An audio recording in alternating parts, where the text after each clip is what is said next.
And then just blah, blah, blah. There's a really bad term that we call it.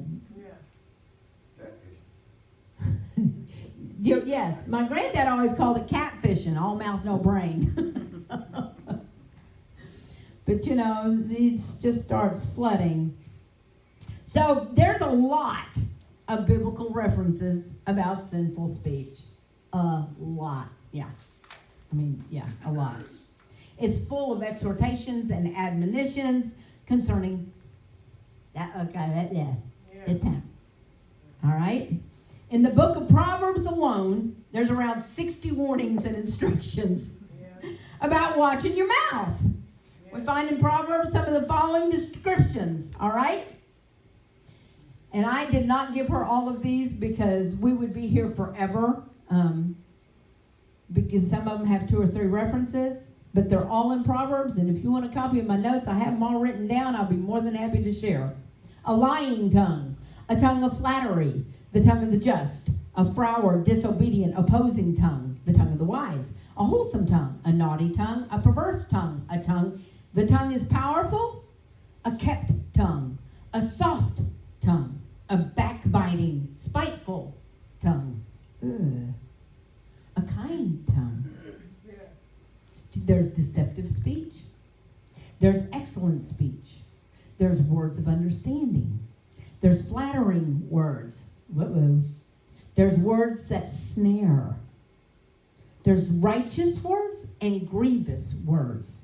There's pure and pleasant words. There's words of a talebearer. We're going to get into that.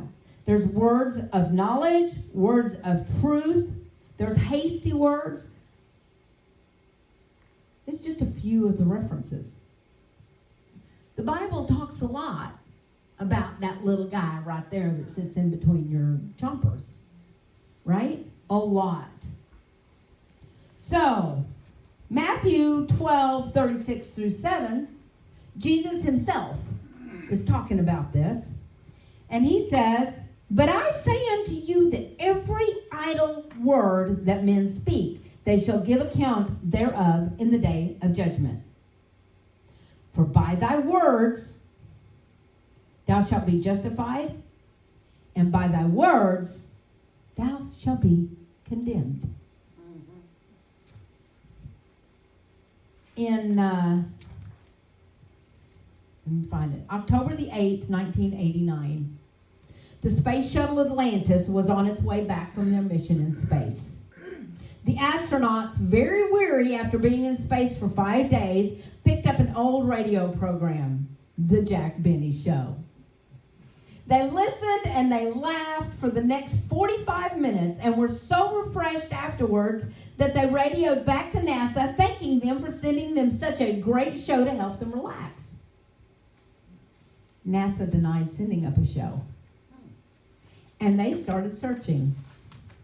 They started searching to see where they'd received the program from. Much to their astonishment, no station had been transmitting the program. As a matter of fact, the program had not been sent up since the fall of 1947. 42 years earlier. That show had been floating around in space for 42 years. And that space shuttle just happened to be on the right frequency at the right time and picked it up.